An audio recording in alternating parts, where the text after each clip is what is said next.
And for right now, Willis's watchdogs are back with me. We want to get your reaction on the fact that Frannie and Freddie seem to be leaking more money than that BP rig is leaking oil. Let's welcome back our guests, Doug Flynn, Erica Payne, and Nina Easton.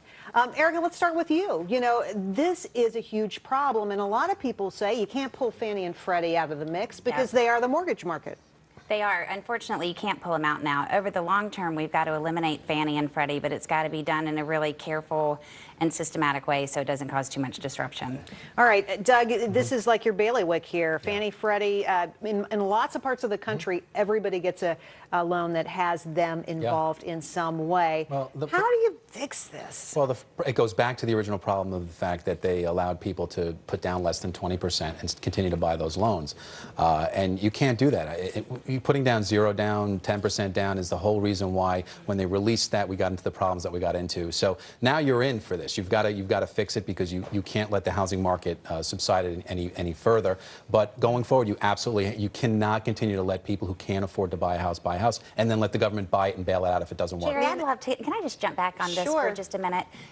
This is one of the great misconceptions about Frannie and Freddie because one of its mandates is affordability. And so we made a decision that, you know, let's have more people afford houses because we think that's good for society. But if you actually look at the portfolio of Frannie and Freddie, it was a really small portion of problematic loans out of a $5 trillion. It was just about 2% that were a subprime problem.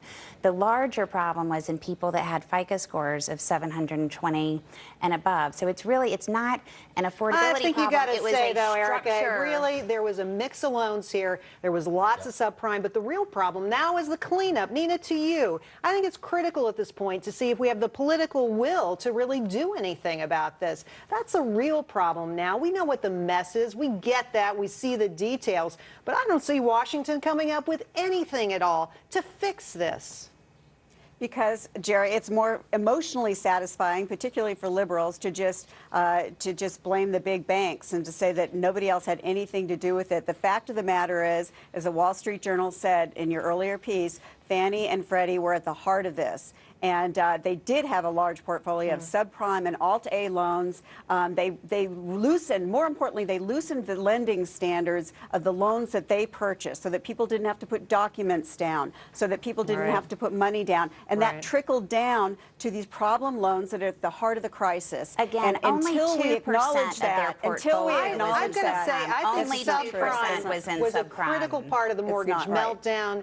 And I have to say I disagree with you. I think subprime mortgages really mattered, but then so did some of the mortgages that went to really wealthy people. Yeah, I mean, the real problem was that we didn't have a debt market discipline. So we actually don't have an effective financial market. You don't have any discipline when it comes to debt. The big problem so it was too, a bigger problem. A whole continuous thought that real estate only goes up, it only goes up, and everything was prefaced on that. And the fact is, if you didn't learn it in the 90s, you didn't learn it now. Well, I agree with you totally. Let's get to this next story. She claims she was fired from Citigroup for being too hot, but now Deborah Lee is in hot water with her new employer, JP Morgan Chase, for not keeping her mouth shut. This as she makes the TV talk show rounds. All right, guys, I have to tell you, the stuff she wore, I wore something worse last week. You know what I'm saying here? Doug, I want to have you jump in because you're the single fella here. Why don't you represent your sex? Should she be fired? Should she be fired? Well, you know, there's an appropriate dress that you're supposed to wear. I think that I don't think there's anything wrong with dressing appropriately. I didn't really follow this story, to be honest with you, because, you know, I'm pretty good at separating, you know, when you go to work, you're there to do a job, and if other people are easily distracted. You don't think the pictures we're seeing right now are provocative in any way? I think that's kind of normal dress, frankly. Erica, what do you think? I think it's absolutely normal, but it's really fascinating to me that Jamie Dimon wants to keep, you know, the babe quiet.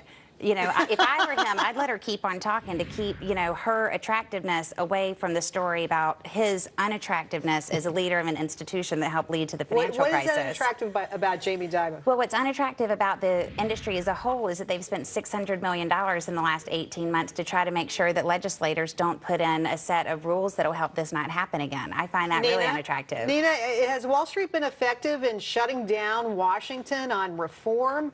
Yes. You know, you look at financial reform, there's a whole bill there, but for the love of God, it doesn't do that much. There's a bill there that, frankly, conservatives aren't that happy with that is going to pass, and I think it's a classic case of where the president said he was going to act in a bipartisan fashion and didn't. So now you've got a bill where the Republicans are completely off board on it, and it doesn't look at Fannie and Freddie. And I think, you know, the Republicans in this sort of last-minute political ploy tried to throw that into the mix. That's something that they should have been looking at going way back a year ago. Now we're seeing legislation, you know, across the board, across the aisle, looking at Fannie and Freddie. They need to take time to do it right this time. Well, I got to tell you, we're preoccupied with stories like this, what the woman is wearing to work. I feel like it's like 1970, and I have a Virginia Slims on the table or something. It's like a different era. Somebody help me out here. Erica, to you. I mean, aren't we done talking about this stuff? Isn't you know what? Equality it's everywhere? so sad, but we apparently are not. And a lot of my friends from business school, instead of working in the nonprofit and policy sector like I do, went into banks, and they remain some of the most sexist institutions in the country. So we still obviously have a problem. Doug, you're familiar with these fellas. You work with them all the time. I mean, there is still a bit of an old boy network that goes on. There's no doubt about it. But if you go into that, it's almost like you go into this dressing this way looking for a lawsuit. I don't really know if that So you think she was looking for a lawsuit? Is Jerry looking for a lawsuit? She looks pretty good today, Doug. She wants to sue her new employer, too, and probably, save us from ourselves here, Nina. All I can say, you guys, is I think she's looking for a TV gig, and I think she's going to get it. So I think she knew how to make the process work for her. she was in the wrong career path. That was my view, exactly. and television would be a perfect fit for her. So she'll give the Money Honey a run for money, I guess.